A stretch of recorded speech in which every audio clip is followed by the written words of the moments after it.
Hello everyone, आप सभी का हमारे यूट्यूब चैनल इंग्लिश लिटरेचर में स्वागत है। आज की अपनी इस वीडियो में हम विलियम वर्ड्सवर्थ के द्वारा लिखी गई एक पोएम को डिस्कस करेंगे जिसका नाम है द रेवरी ऑफ पुअर सूजन। रेवरी की मीनिंग होता है डे ड्रीम। बहुत ही इंपॉर्टेंट वर्ड है रेवरी। आपके एग्ज़ाम में वन वर्ड सब्स्टिट्यूशन में भी पूछा गया है। तो पुअर सूजन की एक रेवरी होता है। रेवरी की मीनिंग होता है डे ड्रीम, यानी कि ख्याली स्वप्न या दिवा स्वप्न। इस पोएम को 1797 में कंपोज किया गया था और इसे लिरिकल बैलेड्स में 1798 में पब्लिश किया गया था। ये पोएम एक लिरिकल पोएम है जिसे एनापेस्टिक टेट्रामीटर में लिखा गया है।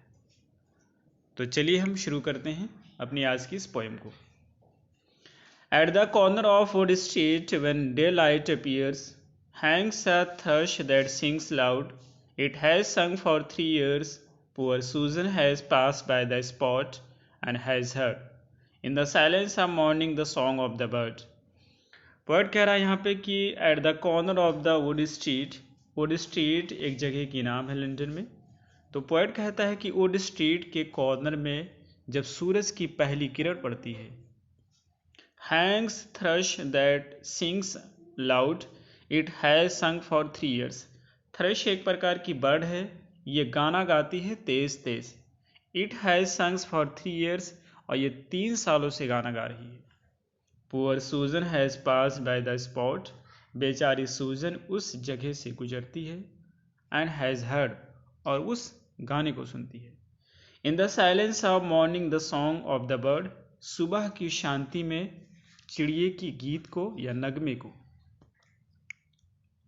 आगे पोएट कहता है, TISS a note of enchantment, what else her she sees. Enchantment की मीनिंग होती है कोई चीज़ की खूबसूरती जो मंत्र मुग्ध कर दे। ये जो सुर है, नोट मीन्स जो उसका सुर है मंत्र मुग्ध करने वाला है। व्हाट एल्स हर, जो उसे व्याकुल करता है। She sees a mountain ascending, वह देखती है माउंटेन को जो कि असेंडिंग ऑर्डर में है, बढ़ते क्रम में है। अ विजन ऑफ ट्रीज, और अपने विजन में स्वप्न में ट्रीज को भी देखती है। A bright volume of vapour through Lothbury glide. Lothbury एक जगह का नाम है। तो ये कहना था लॉथबरी से वेपर, चमकीले वेपर्स निकल रहे हैं। And a river flows on through the vale of Cheapside. Cheapside भी टेम्स नदी के पास एक जगह है। पोएट कहना चाहते हैं कि चीप साइड की वेल मीन्स घाटी, घाटी से नदी बह रही है। Green pastures she views in the midst of dale, और उस घाटी के बीच में वो हरे हरे चरागाह को देखती है। Down which she so often has stood with her pail. Pail means होता है बाल्टी या घड़ा। डॉन विच जिसके नीचे वो अक्सर आती जाती रहती है अपनी बाल्टी के साथ।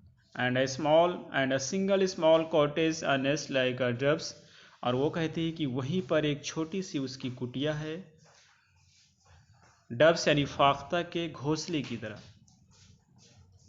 यहाँ पर सिमली का प्रयोग किया गया है।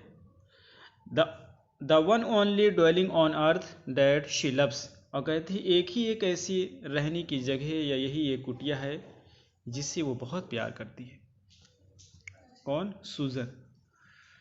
नेक्स्ट है, she looks and her heart is in heaven but they fade. वो इन सारी चीज़ों को देखती, यानी कि रिवर होगी, वेपर हो गए, और माउंटेन है, मिस्ट है, ये सारी चीज़ों को वो देखती है। And her heart is in heaven, और ऐसे महसूस करती जैसे उसका दिल जन्नत में हो। बट दे फेड, लेकिन ये सब मुरझा जाते हैं या ख़त्म हो जाते हैं।